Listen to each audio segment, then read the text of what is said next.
नमस्कार। Astro basic के Monday motivation series में आपका स्वागत है। आज मैं डिस्कस करने जा रहा हूं कि उद्धव गीता, हम लोग को भगवत गीता के बारे में ज़्यादातर लोगों को पता है, लेकिन एक और गीता है जिसका नाम है उद्धव गीता।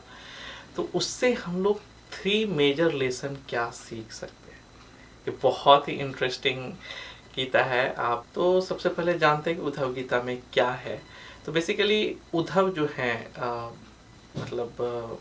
कृष्ण के समय के तभी बहुत ही नॉलेजेबल आदमी थे, स्पिरिचुअली इनलाइटन थे, लेकिन वो जो नॉलेज था उनका, वो ज्ञान योग जिसको कहते हैं, कि उसका यूज़ करके वो इनलाइटन थे। तो उनके दिमाग जो था वो लॉजिकली चीज़ों को देखते थे। जैसे भक्ति योग में क्या होता है कि आप सरेंडर कर देते हैं भगवान पे, जो वो कहें वही सही। लेकिन इनका जो स्पिरिचुअल वाला पार्ट था, इसमें था कि ये हर चीज़ को लॉजिक से देखते थे, ज्ञान से देखते थे, उसके ऊपर इवेल्युएट करते थे, लॉजिकल सही होना चाहिए ये चीज़। तो वो कृष्ण से कुछ सवाल करते हैं इस उद्धव गीता में, और कृष्ण उसका जवाब देते हैं, और हम लोग उस जवाब से कुछ चीज़ें ज़रूर सीख सकते हैं। तो चलिए देखते हैं उद्धव गीता के बारे में। पहले स्टोरी समझ लेते हैं, उसके बाद हम लोग लर्निंग्स पे डिस्कस करेंगे।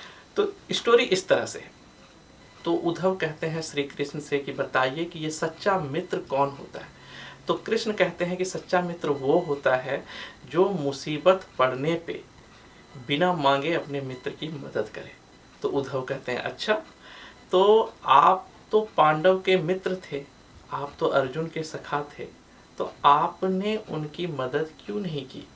जब धर्मराज युधिष्ठिर हार रहे थे जुए में, तो आप क्यों बाहर वेट कर रहे थे? आपने उनकी मदद क्यों नहीं की? मोर ओवर, जब अगर आप अंदर आके नहीं मदद कर सकते थे, तो कम से कम जो भाग्य है, जो लक है, वो तो उनके फेवर में मोड़ सकते थे। तो आपने ऐसा क्यों नहीं किया? क्यों नहीं आपने एक मित्र होने का दायित्व निभाया? तो श्री कृष्ण कहते हैं कि एक बात समझ लो उद्धव, ये जो दुनिया है ये किसी रूल्स पे चलता है। ये जो विधि का जो विधान हम लोग कहते हैं, इस दुनिया का कुछ रूल्स है, इसको सबको फॉलो करना पड़ता है, मुझे भी फॉलो करना पड़ता है।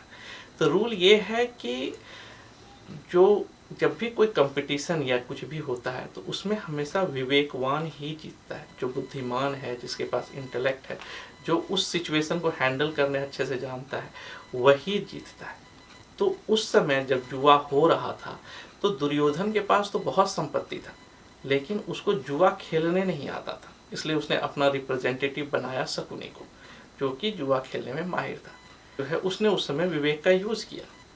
लेकिन उसी समय युधिष्ठिर जो है, वो जो है मुझे कह सकते थे खेलने के लिए, क्योंकि जब दुर्योधन के बिहाफ पे शकुनी खेल रहा था, तो उनके बिहाफ पे मैं खेल सकता था।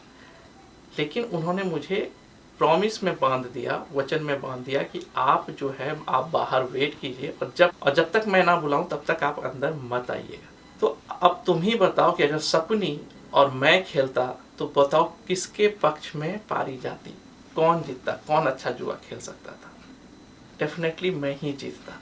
लेकिन उस समय दुर्योधन ने विवेक का यूज़ किया, बुद्धि का यूज़ किया, ज्ञान का यूज़ किया, लेकिन धर्मराज युधिष्ठिर ने ऐसा नहीं। ऑन टॉप ऑफ दैट उन्होंने प्रॉमिस में भी मुझे बांध दिया कि आप अंदर मत आइएगा। तो मैं क्या कर सकता था? तो उद्धव जो है, उनके दिमाग में क्यूरियोसिटी फिर भी था, क्वेश्चन था, सेटिस्फैक्टरी आंसर, लेकिन फिर भी उनके दिमाग में क्वेश्चन अभी भी थे कि अच्छा ठीक है, मैं समझ गया कि आपको आने नहीं दिया गया और आप बाहर पे थे। लेकिन जब द्रौपदी का चीर हरण हो रहा था, तो उस समय आप देख रहे थे, और उसे घसीटते हुए जो है लाया गया बीच भरी सभा में, और उसके साड़ी को ऑलमोस्ट खोल दिया गया। तो मतलब जो इनडायरेक्टली जो है उसका अपमान हो चुका था। तब आप आए और उसके बाद उसकी रक्षा की। तो आप पहले क्यों नहीं किया? आपको पहले ही कर देना चाहिए था। क्यों किसी नारी का इज्जत आपके सामने लुटाई? तो कृष्ण कहते हैं कि फिर तुम मेरी बात को समझने की कोशिश करो, कि मैं देख रहा था, मैं प्रॉमिस में बंधा था, मैं अंदर नहीं आ सकता था।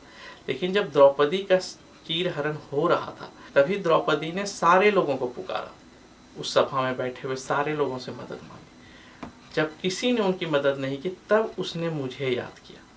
तो उसने मुझे जैसे याद किया, मैं इमीडिएटली वहाँ पे गया और उसकी मदद की।